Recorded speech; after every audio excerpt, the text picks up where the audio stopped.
Leçon 1, le présent en néerlandais.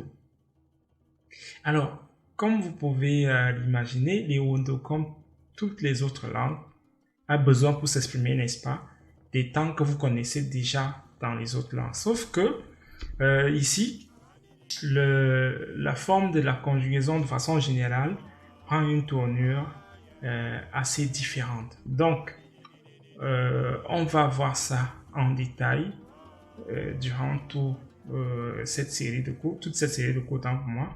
Et donc, nous commençons ici avec le présent. Alors, la formule du présent, elle est très simple. Ok? La formule du présent, elle est très simple et elle est la suivante.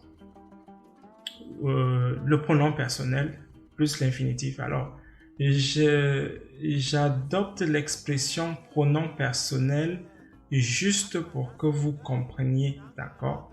L'expression pronom personnel, c'est juste pour que vous compreniez parce que vous parlez déjà d'autres langues, donc ça s'appelle peut-être comme ça. Et c'est tout. Alors, ce que vous devez noter cependant, c'est que pour les auxiliaires, les pronoms personnels changent. Donc, on va y revenir. Ne vous inquiétez pas. Et vous allez voir que c'est très facile. Très bien. Alors, on prend l'exemple de ces trois verbes qui sont parmi ceux qui sont les plus courants. Il y en a d'autres, mais bon. Donc, on a dit qui signifie manger. On a que qui signifie partir. Et on a yi qui signifie vouloir. Alors, remarquez déjà donc que si on devait donc, n'est-ce pas, conjuguer ces verbes, on dirait m'a dit pour je mange, m'a dit, wa dit, a dit, bia dit, mia dit, ba dit. Alors si vous n'avez pas encore appris à lire, reportez-vous à la section du cours qui traite de la lecture et de l'écriture en néerlandais. Donc je reprends.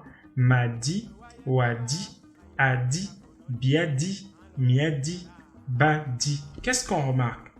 On remarque que dit ne change pas. Manger ne change pas. Ce qui n'est pas le cas par exemple en français parce qu'il faut accorder machin. Donc ça c'est complètement différent ici chez nous. Le verbe on le maintient comme ça, comme à l'infinitif, et on ajoute simplement les pronoms personnels.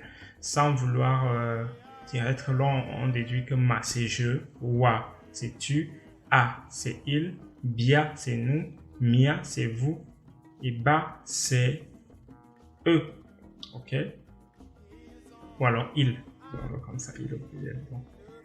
M'a dit, wa dit, a dit, bia dit, mia dit, ba dit. Tout simplement. Donc, je vous laisse par exemple le soin de choisir un verbe ici.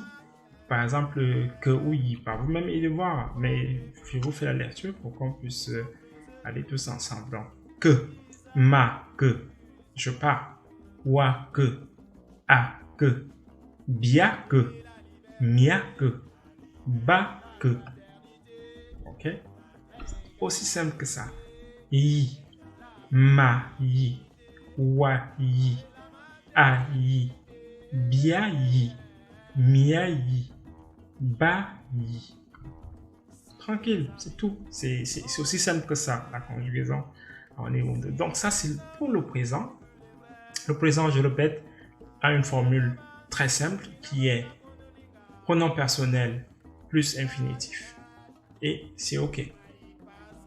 Donc voilà, il y a en plus ici en bas quelques verbes avec lesquels vous pouvez jouer pour vous amuser un peu, comme namba. Ok, vous avez namba. Et vous vous amusez à conjuguer namba au présent. Ma namba, wa namba, a namba, bien namba, mia namba, ba namba.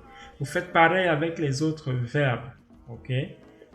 Je disais que si vous n'avez pas encore pris le cours de lecture et d'écriture, c'est important que vous retourniez, n'est-ce pas, à la section qui est consacrée à cette thématique-là. Parce qu'après, si vous ne savez pas bien lire ou savoir à quoi renvoie tel ou tel symbole, ça peut être compliqué, vous voyez.